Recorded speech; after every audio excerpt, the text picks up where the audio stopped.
Welcome to the Abrams Dicta YouTube channel. Subscribe today and join me, David Abrams, as I explore the world on my Italian scooter and talk about life, law, art, and any other subject that catches my interest. Also, please check out my blog at abramsdicta.com. Although I'm a licensed attorney, nothing here should be taken as legal advice or counsel. If you're looking to contact me professionally, please go to my website, www.dhabramslaw.com. Welcome back to another episode of Abrams Dicta, riding around Tallahassee on the scooter. And it's just a lovely, it's overcast, but it's just a lovely day in terms of temperature and humidity and stuff. Late March, we're just about to go into April, and it's a nice time of year to be in Tallahassee, as long as you don't have allergies. Everybody that I know is struggling a bit with the allergy thing. Fortunately, I don't have it too bad, so it doesn't become too miserable for me. But for some folks, it really gives them a difficult time. So, anyhow, we're gonna take a run downtown today, and we're gonna be parking down by City Hall. You can actually park a scooter for free in front of City Hall, which I really like. It saves me a lot of money on parking when I have to go downtown. But I wanted to talk to you today a little bit about something that you learn in the first year of law school. I think most of us who are lawyers learned it in our first year, and I thought it was an interesting concept. And as I did most things in law school, law school to me was really just a very interesting experience. It was, I saw it as studying the sacred values of our society, and reading stories. Cases to me are stories, and I like stories. I'm drawn to stories. I think good legal cases are stories at the end of the day. But anyhow, and the concept that I wanted to talk about today is the concept of what lawyers call malum prohibita versus malum inse, and that is this idea of something that is prohibited by law. Right? We have a statute, a law that was passed by the legislature that says you can't do something, versus something that is a moral wrong. And I think that the best example of that I can give is riding here on the scooter. We have speed limits, and the speed limit is set by the government. I think through here it's probably 35 miles an hour, and I'm trying to follow it as best I can without getting run over. And so going 60 miles an hour down here would be something that would be malum prohibita, right? It's prohibited by law. On the other hand, something that is a moral wrong or moral evil, depending on your perspective, would be something like adultery, right? Cheating on your spouse. As far as I know, and maybe there's an exception to this, but I don't think that in the state of Florida, having an extramarital affair is a criminal act, right? There's nothing in the law that prohibits that. It's not a crime for a married person to have sex with someone they're not married to, right? But it is something that I would gather that the majority of people in our society consider a moral wrong. So that's the difference. And it really becomes important in law today because law today is largely statute driven. Right? You generally, in the common law, before we had statutory criminal law, you could be brought before the judge for something that, maybe you, I don't know, maybe you didn't, I don't know. I guess back then they had laws that if you didn't go to church on Sunday, maybe you could be brought in for being a heretic. I don't know. Who knows what laws they had back then.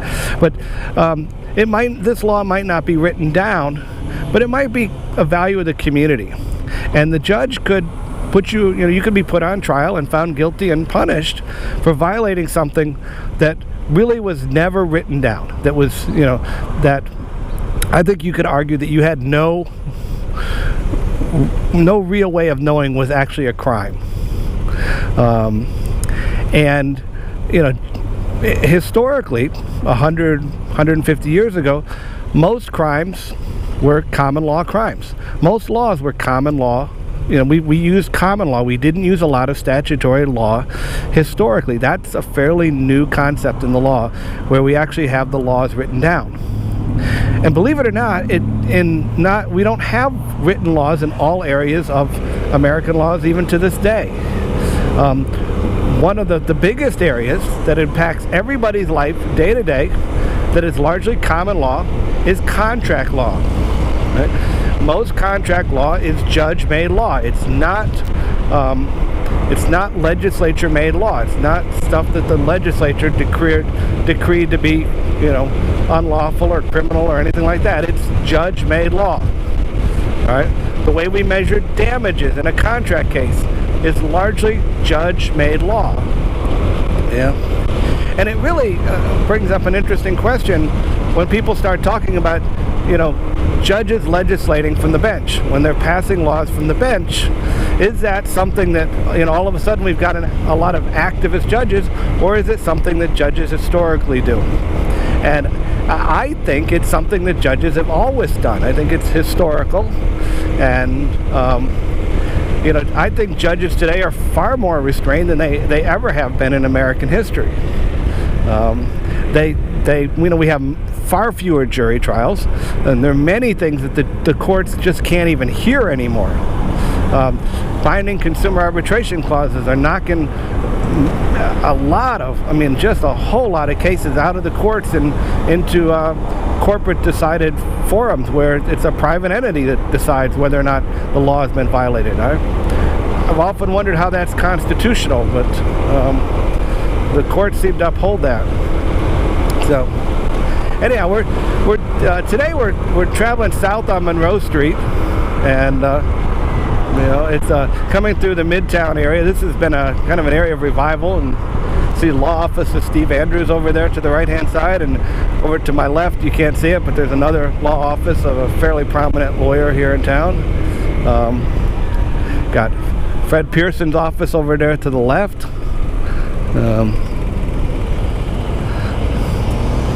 And this is a nice area of town. There's a really good little cafe over there a couple blocks to my left, and you can see the Hotel Duval straight ahead there. The upstairs there is a cocktail lounge that people really seem to like,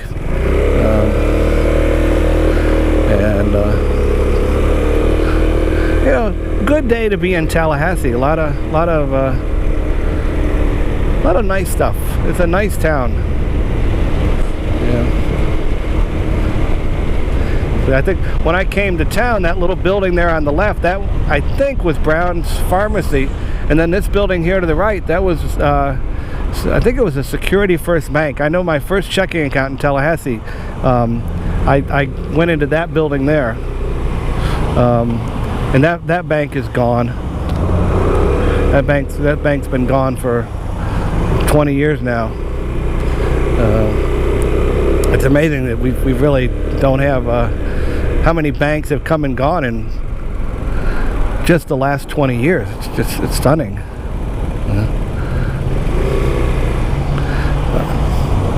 The Aloft Hotel, I've never been in that building, but I stayed at an Aloft Hotel in Tampa for a consumer law conference that we had down there a little over a year ago, and I'll tell you, it was a great hotel. I really liked it. It was very, very hip. It was much cooler than I am, but you really felt cool staying there. It was a great place. I keep saying I'm going to poke my head into the Aloft one of these days and check it out. Maybe we'll take the camera in there and see what it's like inside. Of course, this is the main corner in Tallahassee. Everything in Tallahassee, I think, is measured relative to the intersection between Tennessee Street and Monroe Street. We're on Monroe, and Tennessee is crossing us up here at the next this traffic light that we're waiting on right now. And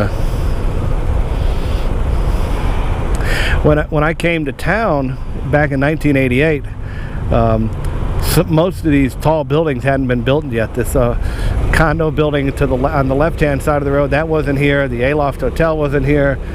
This Walgreens building wasn't here. The federal courthouse that's over there, that hadn't been built yet. It's amazing how much growth has happened in this little sleepy southern city in the last almost 30 years now. And I really think downtown Tallahassee is becoming a really cool place. We'll take a right here onto Park Avenue, and we'll go by the Bankruptcy Courthouse. That's an old building that was a WPA project back in the Depression. I love the rotunda on the top of it. I think that's just so cool.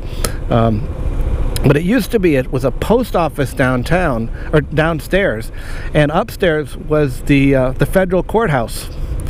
And it's the courtroom upstairs is this elegant, gorgeous courtroom. It's one of my favorite courtrooms that I get to go into.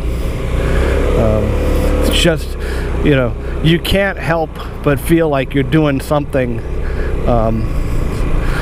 noble, somewhat sacred when you're upstairs in that building. It's just such a wonderful old building. And then we've got the live oaks here that are all coming to life. And this is a cool area on the weekends if you come down here. Let's see what she's going to do. Well, I think she's going to let me go.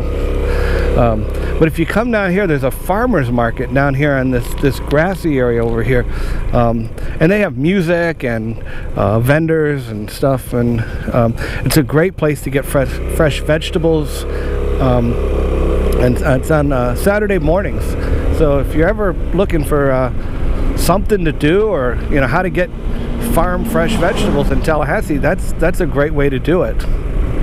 So, and then of course standing in front of us is the quintessential Tallahassee landmark. We've got the state capitol, and we're going to be pulling in here to the city hall, and we'll park over here. Not many bikes here today. I guess a lot of people were frightened off by the rain. We've had a lot of rain the last couple days, but I hope you've enjoyed riding with me, and I hope you'll subscribe to the channel and look for updated videos, and let me know what you like and what you don't like. I'd love to get some comments and some, I guess, the little like things, or even the dislikes. Let me know what you like and don't like, and I'll try to deliver content that you enjoy. All right, I'll see you next time.